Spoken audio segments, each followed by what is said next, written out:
Hi, I'm Marna, and welcome to the Twin Flame Detox.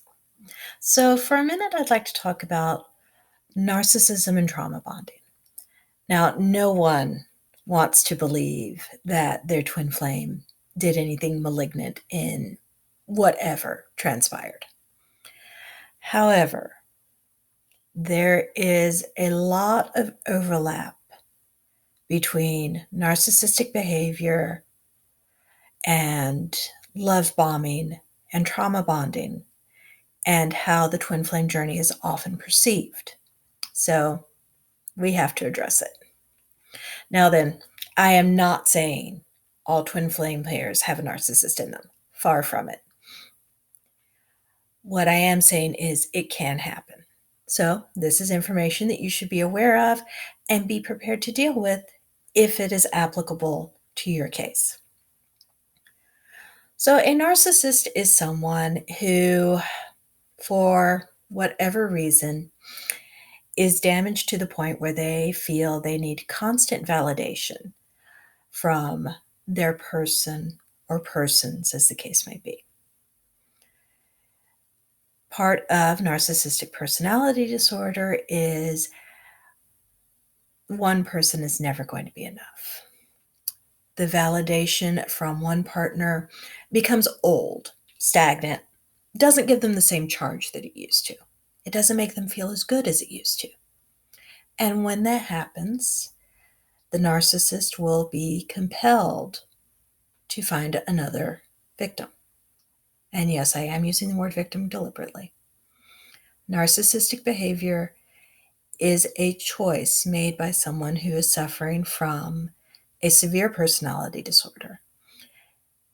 Not everyone who displays narcissistic behavior has narcissistic personality disorder. In fact, we all display some aspects of it at some point in time.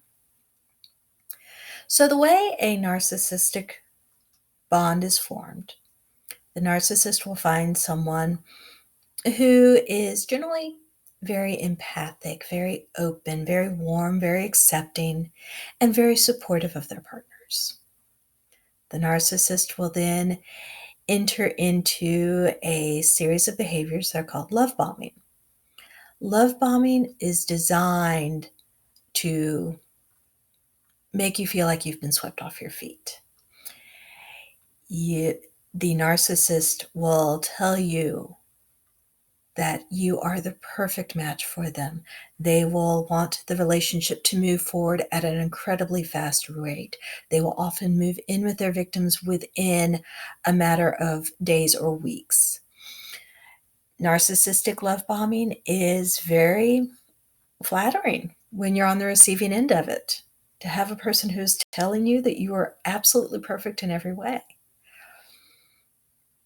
Another aspect of the love bombing is a technique known as mirroring, where the narcissist will at least pretend to have all of the same interests, likes, and dislikes as their target.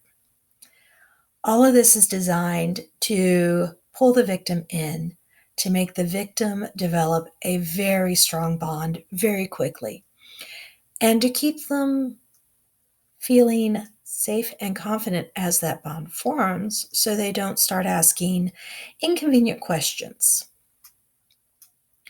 Over time, when the narcissist feels safe in the relationship, the love bombing will taper off to the point where it will only reoccur when the victim starts to pull away. And then it will ramp up again with the compliments and the gifts and the sweet words and the, oh, you're perfect, and oh, I love you. And then that will taper off again. And all of the things that the narcissist told you were perfect about you suddenly become the things he hates. Or she. Narcissist can be male or female. By this repeated denial of affection and then overload of affection, the narcissist subverts the victim's understanding of what love looks like. The victim becomes addicted to the approval of the narcissist and begins accepting worse and worse behavior in hopes of getting that approval again. By the time the relationship is over, the narcissist is at the point where they can do something called breadcrumbing, where they will just give you little bits of attention, nowhere near the attention that you got at the beginning. And you're happy with it because it is so much more than what you got last week. This is conditioning behavior. If you've ever read on Pavlov and making the dog salivate when a bell's rung, it is the exact same thing. It is conditioning the victim to accept whatever the narcissist does. And then when the narcissist gets completely tired of their complacent victim, they discard them and move on to another. That will be another challenge, another perfect partner, another person to bring in and then physically, emotionally, mentally, financially break before they move on to yet another. The victim that has been left behind gets no closure. There is no understanding of why the relationship failed because you don't know what motivated all of this. You don't know why this was done to you. You don't know what caused them to leave. And they will never explain it to you because they don't understand it themselves. It is a part of their mental disorder.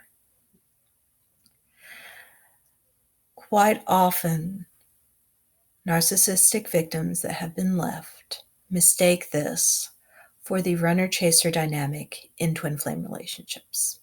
And I'm about to go into that in another video.